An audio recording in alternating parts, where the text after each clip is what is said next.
Ladies and gentlemen, good evening and welcome to Gachie Skyman TV, the tallest man in Black Africa. William Samoei Ruto has called a retreat, a special cabinet meeting on 18th February. And according to an insider, these people are supposed to come up with a report of all the foreign trips that they had undertaken for the last 6 months and what the country achieved. And what the country achieved. Kenya ilipata nini kutokana na safari hizi zao ambazo wamekuwa wakienda Bali. I'm told that the cabinet reshuffle offing. I'm told that after this, he is going to make a major announcement, and a number of these guys are already shivering. If you look at Ezekiel Mashogu, utaona kuna wakati ambapo akiongea utaona mikono yake inatetemeka. Ukimwangalia vizuri sana utaona kuna wakati midomo yake inatetemeka. Ukiangalia wengine utaona kwamba wana wasiwasi mwingi sana, because what they did is that immediately they took over the office. Kile ambacho walifanya ni kuingia katika ofisi wakiwa na lengo ya kujiribikizia mali, wakawa wabadhirifu, wakawa wananunua magari ya kifahari, wakawa wanajenga nyumba za kifahari, others in foreign countries, others in Dubai, others changing vehicles like other pants. Now, it is something that is worrying many Kenyans. And when you look at it, of complaining about the same. When you look at it, William Samoei Ruto is now getting it laugh because the country is losing.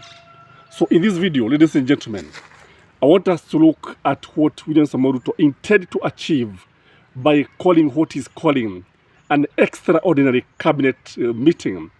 I'm not sure about the venue, but I'm sure about the agenda that each cabinet secretary will have to explain how he has benefited the country, the changes that he has brought, and anything that would warrant him to remain as a cabinet minister. Number one, why he has, who is doing this is because he is losing the support of Kenyans.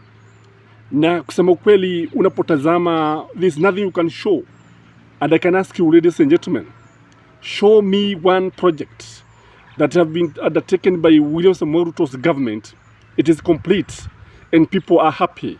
Like now, with the way Mwai Kibaki completed the Thika super highway, and one could see the tangible results that followed this. Or you show me something like the SGR or the expressway of Uhuru Muigai Kenyatta. Unapotazama serikali ya William Samoei Ruto, hakuna hata chochote ambacho, hakuna hata mradi ambao tunaweza tukaonyesha tukasema kwamba walichukua mradi huu, wamekarabati barabara kilomita nyingi, wamefika hapa, wamemaliza. There's nothing to show. So this is worrying William Samoei Ruto, and I've told you that William Samoei Ruto is a very good consumer of the intelligent information, getting briefs every day, every morning, and before he goes to bed. Now that he is getting worried because all indication shows that Kenyans are fed up with a UDA government.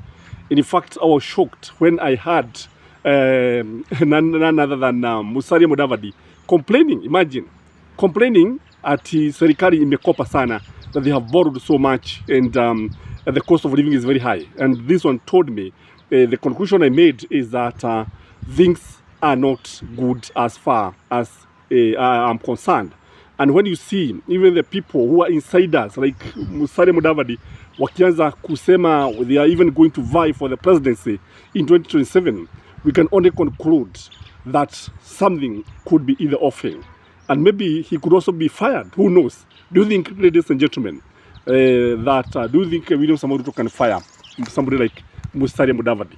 The other reason why he is trying to do this, he has realized that these people are very, very incompetent. Very, very incompetent. Because if you remember, we have seen him complaining in public. Tumemwona akilalamika akisema kwamba the moment you see him knowing more than what some of the cabinet secretaries knows in their ministry, then know that there is a problem. So William Samoei Ruto has always been dissatisfied with the cabinet because they are very, very incompetent. Wengine ukitazama kwa mfano utaona kwamba hakuna kitu ambacho wanaweza kuonyesha.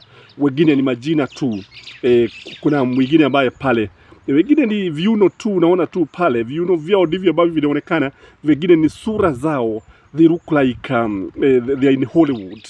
And wengine wakishidana kimavazi, wengine wakifaa pete za dhahabu, mikufu ya dhahabu, nguo za kifahari.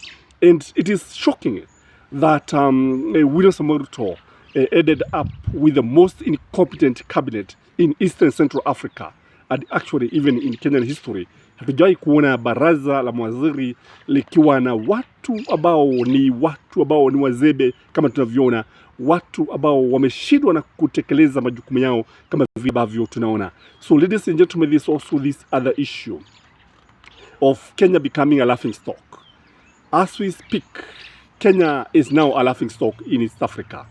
Kwa sababu ukichunguza kwa undani, utaona kwamba unapoenda kule Tanzania, utaona tuachekwa pale na ndugu zetu wa Tanzania wanatuita tu watu wa maneno matamu matamu, mdomo ni Kiingereza mingi, hakuna matukio yote. Unapoenda kule Uganda, ndugu zetu kule Uganda, this according to them, Kenyans are very, very corrupt. And that is why they also interfered with, they were able to interfere with their oil transport. Kwa sababu sasa what is happening in Uganda, Uganda decided to use Tanzania route to transport its oil, to transport its fuel, because what Kenya's government did to them is something that made them to incur huge losses and even sell fuel at higher prices. So this is one thing that is making William Samoei Ruto to rethink about baraza lake la mawaziri, because we have become a laughing stock. Jambo lingine ambalo ni kwamba he want to win the support of the people. Unajua kusema ukweli, kama nilivyosema, ukitazama William Samoei Ruto utaona kwamba ni serikali yake imekosa mwelekeo kabisa.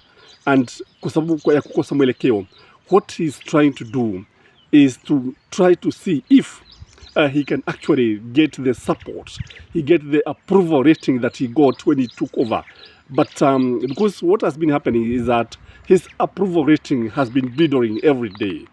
Kote. Lakini unaona kwamba when he reshuffled the cabinet, people now maybe seems like they start talking about it, and maybe he can bring some people who can actually transform the economy, because I strongly believe this country has able men and women who can actually bring the change that is needed, because he has realized, William Samoei Ruto has realized that there are so many people outside the government who are very, very competent, and some of these people, given the chance, can transform this country, because without a proper or properly constituted team, a competent team, the government cannot go far.